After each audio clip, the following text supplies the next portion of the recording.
আসসালামু আলাইকুম। অনেক দিন ধরে একটা কমেন্ট পাচ্ছিলাম যে ভাইয়া ভিপিএন অ্যাপ তৈরি করেন। সো আপনাদের কমেন্টটা পেয়ে আমি ট্রাই করলাম যে আসলে কিভাবে ভিপিএন অ্যাপ তৈরি করা যায়। সো এটা করার জন্য আমি প্রথমে চ্যাটজিপিটিকে বলি যে আমি একটা এইচটিএমএল সিঙ্গেল ফাইল দিয়ে ভিপিএন তৈরি করতে চাই। এটা তৈরি করা কি পসিবল কি না। সো এটা আমি যখন লিখি তখন চ্যাটজিপিটি আমাকে বলে যে এইচটিএমএল সিঙ্গেল ফাইল দিয়ে আপনি একটা রিয়েল ভিপিএন তৈরি করতে পারবেন না।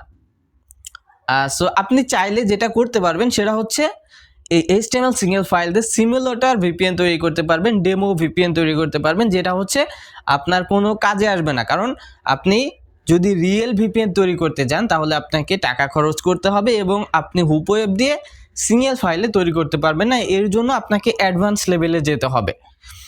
সো এটা করা যাবে না বিষয়টা এমন না, মোবাইল ফোন দিয়েই করতে পারবেন। তবে হুপ ওয়েব বাদ দিতে হবে, আপনাকে অ্যান্ড্রয়েড আইডি অথবা এ-কোড এবং টারমাক্স এইগুলো ইউজ করতে হবে। সো এ-কোড প্লাস টারমাক্স এটা অনেক অ্যাডভান্স লেভেলের। তবে আপনি যদি অ্যান্ড্রয়েড আইডি জানেন, অ্যান্ড্রয়েড আইডি দিয়ে অ্যাপ তৈরি করতে জানেন, তাহলে কিন্তু আপনি পারবেন। তবে এক্ষেত্রে আপনাকে টাকা খরচ করতে হবে, ফ্রিতে আপনি ভিপিএন তৈরি করতে পারবেন না। এখন বিষয়টা হচ্ছে কি, আমরা কিন্তু অ্যান্ড্রয়েড আইডি দিয়ে তৈরি করতে পারবো। রিসেন্টলি আমি একটা অ্যাপ তৈরি করছি অ্যান্ড্রয়েড আইডি দিয়ে। আপনারা জানেন যে দিন স্টোর আমি একটা অ্যাপ তৈরি করছি, ওইটা কিন্তু অ্যান্ড্রয়েড আইডি দিয়ে আমি তৈরি করছি। এখন চাইলে কিন্তু আপনি তৈরি করতে পারবেন, তবে ওখানে আমাদের পয়সা খরচ করতে হবে। সো আমি একটা ভিপিএন তৈরি করছি সিঙ্গেল ফাইলে, ওইটা আমি এখন আপনাদেরকে দেখাবো। আমি ইউআই ডিজাইন করছি। সো ওইটা কিন্তু আপনি যখন কানেক্ট করবেন ভিপিএন, আপনি লোকেশন সেট করতে পারবেন, আপনি কানেক্ট দিতে পারবেন, আপনার কানেক্ট হবে, আপনার আইপিটা দেখা যাবে, বাট আপনার কিন্তু আইপি চেঞ্জ হবে না। সো এখন আমি ওইটা দেখাবো আপনাদেরকে। আমি যেটা তৈরি করছি সিঙ্গেল ফাইলে, ওইটা কিন্তু আমি এআই স্টুডিও দিয়ে তৈরি করছি। সো ওইটা এখন আমি আপনাদেরকে দেখাবো, এই জন্য আমি মোবাইলের স্ক্রিনে চলে যাচ্ছি। ওকে, তো আমরা সিঙ্গেল ফাইল দিয়ে যে সিমুলেটর অ্যাপটা তৈরি করছি ভিপিএনের, সো ওইটা আমি এখন আপনাদেরকে প্লে করে দেখাবো। সো এই হচ্ছে আমাদের সেই অ্যাপটা। এখন আমরা এটাকে যদি প্লে করি, দেখেন ভিএসএন প্রো, এবং এটা যেমনটা ভিপিএন অ্যাপ হয়ে থাকে তেমনই এখানে যে লোকেশন সেট করা যাবে। এখান থেকে যে কান্ট্রির ইয়েটা আছে, এখানে ক্লিক করলে আপনার সব লোকেশন আসবে, মানে কিছু লোকেশন আসবে, সব না। সো আপনার যেটা লাগবে এটা সিলেক্ট করে যখন কানেক্ট বাটনে ক্লিক করবেন তখন এখান থেকে দেখেন কানেক্ট হয়ে গেছে, এবং নিচেই আইপি অ্যাড্রেসগুলো কিন্তু দেখা যাচ্ছে।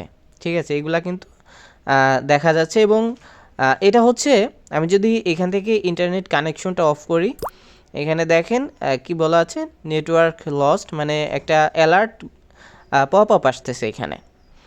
ওকে, সো এখন যদি আবার নেটওয়ার্ক কানেকশন দিই এখানে, তাহলে কিন্তু আমাদের এইটা কানেক্ট হবে। সো এটা যদিও সিমুলেটর, তারপরেও কিন্তু এটা নেটওয়ার্ক ছাড়া কাজ করবে না। সো এখানে দেখেন এই যে অ্যাডভার্টাইজমেন্টেরও একটা জায়গা আছে, এখানে অ্যাড শো হবে। সো এইটা যদি আপনারা ব্যবহার করেন, মানে মানুষের কাছে দেন, সেক্ষেত্রে আপনারা যদি অ্যাডস্টারের অ্যাডগুলো এখানে বসান আপনাদের ইনকাম হবে। তবে এটা কিন্তু মানুষ ব্যবহার করতে চাইবে না, কারণ এখানে শুধু আইপি দেখার জন্য কেউ আসবে না। সো জাস্ট আপনাদেরকে বোঝানোর জন্য, দেখানোর জন্য আমি এটা দেখালাম যে আসলে ফ্রিতে আপনি ভিপিএন অ্যাপ তৈরি করতে পারবেন না। এজন্য আপনি নিজেও যদি তৈরি করেন তাও টাকা খরচ করতে হচ্ছে। এবং আপনারা যদি এই কোডটা নিয়ে টেস্ট করতে চান তারা কমেন্ট করবেন, আমি কোডটা আপনাদেরকে দিয়ে দেবো। সো এই ছিল আজকের ভিডিও যদি আপনার কাছে একটুও ভালো লেগে থাকে তাহলে অবশ্যই একটি লাইক দিবেন এবং কমেন্ট করে জানাবেন। এবং আপনি যদি বিগিনার লেভেলের হয়ে থাকেন এবং অ্যাডভান্স লেভেল পর্যন্ত যেতে চান তাহলে আপনি এই চ্যানেলটা সাবস্ক্রাইব করে রাখেন।